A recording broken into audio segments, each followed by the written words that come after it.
Hello दोस्तों, स्वागत है आपका हमारे यूट्यूब चैनल संख्यानंद पर। पिछले वीडियो में हमने अध्याय नंबर 1 प्रारंभ किया था, जिसमें हमने अध्याय नंबर 1 का बेसिक पढ़ लिया था।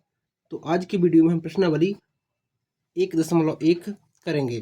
तो देखिए, प्रश्नावली 1.1 का प्रश्न क्रमांक पहला बोल रहा है कि निम्न संख्याओं को अभाज्य गुणनखंडों के गुणनफल के रूप में व्यक्त करो। तो बेसिक में मैंने बता दिया था कि किस तरीके से इनको सॉल्व करते हैं।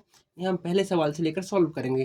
देखिए, पहला सवाल बोल रहा है कि 140 को हमको अभाज्य गुणनखंडों के गुणनफल के रूप में व्यक्त करना है। तो उसको इस तरीके से करते हैं हम। देखिए, सबसे पहले 140 लिखा हुआ है अपना।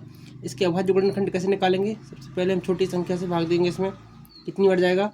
7 बार। यहाँ पे 70 बार चला जाएगा। इसके बाद फिर करेंगे तो कितना जाएगा? 2 तिया 6 और 1 2 पंचे 10, यानी कि 35 बार चला जाएगा। अब इसके बाद किससे करेंगे? इसको करेंगे 5 से।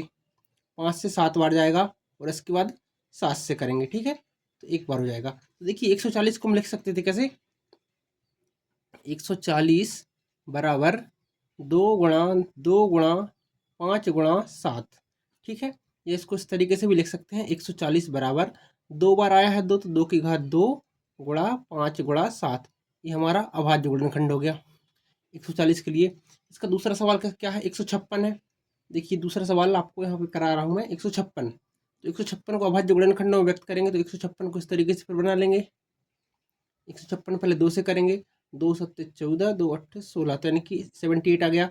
इसके बाद फिर 2 से करेंगे। 3 और 9 जाएगा यहाँ पे 39। इसके बाद 3 से करेंगे। 2 से नहीं आएगा क्योंकि लास्ट में 9 है, जो कि विषम संख्या है। तो इसके बाद 3 से करेंगे। देखिए, 3 से करने पर क्या होगा? 3 एकम 3, 3 त्रिका 9।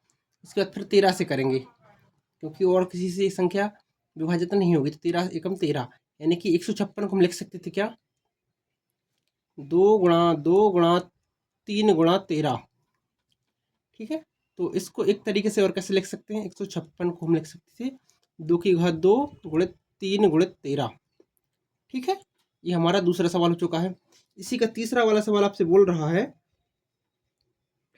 देखिए, जैसा कि आपकी प्रश्नावली में बताया गया है, तीसरा सवाल है आपका। तीसरा सवाल लिखा हुआ है आपका, क्या है? 3825। इसको अभाज्य गुणनखंड करना है इसके।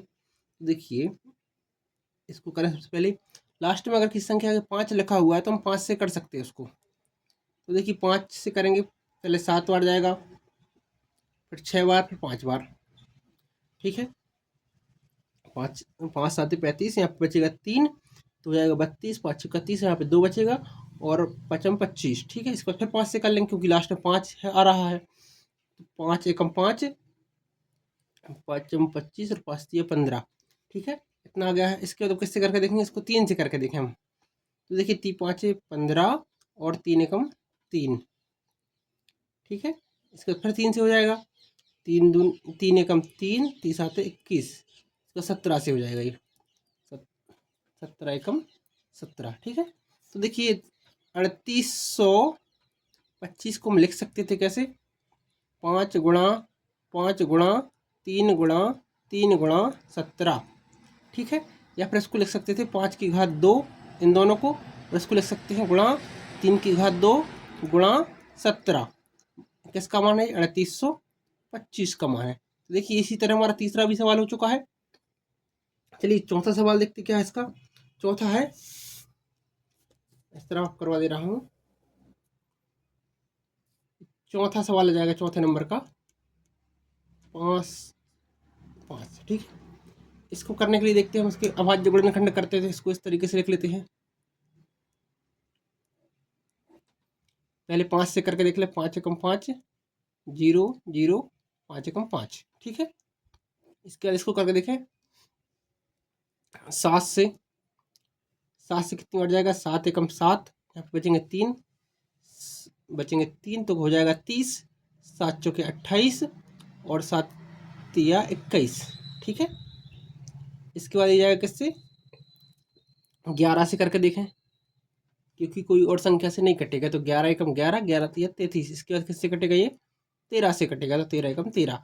अब देखिए, 500 5005 को ऐसे लिख सकते हैं 5005 को लिख सकते थे क्या हम 5 गुणा 7 गुणा 11 गुणा 13। ये सारे के सारे वन अभाज्य संख्याएं हैं। तो देखिए इसमें हमको सवाल में बताया था अभाज्य गुणनखंड व्यक्त करना है, तो पूरे के पूरे अभाज्य गुणनखंड के रूप में हमको मिलते जा रहे हैं। अब इसका पांचवा सवाल देखें हम।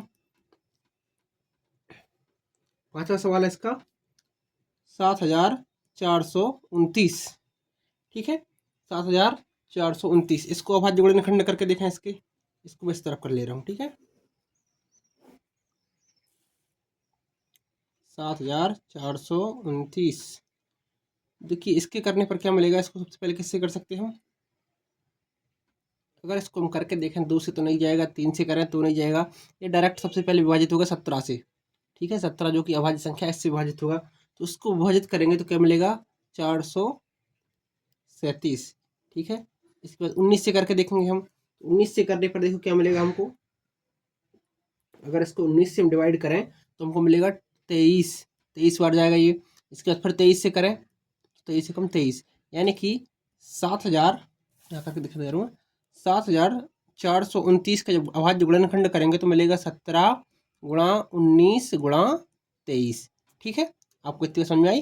चलिए ठीक है, इसी तरह अपना ये पहला वाला क्वेश्चन कंप्लीट होता है। अगले क्वेश्चन देखें हम। ठीक है दोस्तों, इस आज की वीडियो में हमारा प्रश्न क्रमांक 5वां तक कंप्लीट हो चुका है। इसके बाद अगले वीडियो में हम अगला क्वेश्चन से स्टार्ट करेंगे। तब तक के लिए धन्यवाद।